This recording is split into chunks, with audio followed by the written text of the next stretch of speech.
En attendant d'en avoir le résultat, je vous propose de nous intéresser à cet étonnant vainqueur, Michael Birch. Étonnant parce que naviguant sur un tout petit trimaran de 11 mètres. Étonnant aussi parce que c'est un Canadien qui vit en Angleterre, qui court sur un bateau américain, commandité par une marque japonaise et qui donc gagne une course française. Petit bonhomme qui ne paie pas de mine, avec sa tête d'oiseau déplumé, est venu très tard à la voile, il y a à peine une quinzaine d'années. Auparavant, il avait touché à peu près à tout.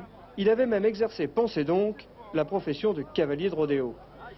Alors difficile de prendre au sérieux ce personnage qui faisait plutôt penser affectueusement à une sorte de Zébulon perdu sur la planète des singes.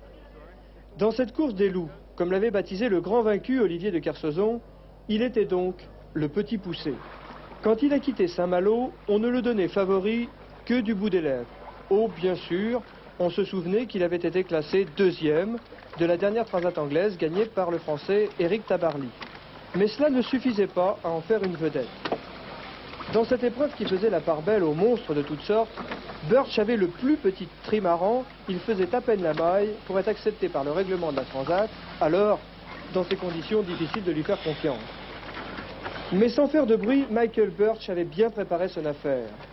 Il avait allégé au maximum ses 3 coques de noix jaunes avant de s'attaquer à l'océan par la route du Sud, celle des Alizés.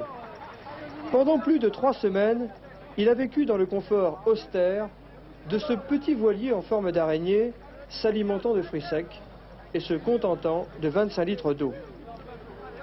Quand Michael Birch a vu la foule massée devant la marina toute neuve de Pointe-à-Pitre, lui, le solitaire, il a eu peur qu'on lui coule son bateau.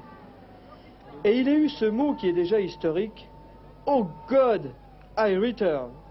Traduisez, « Oh mon Dieu, je repars ».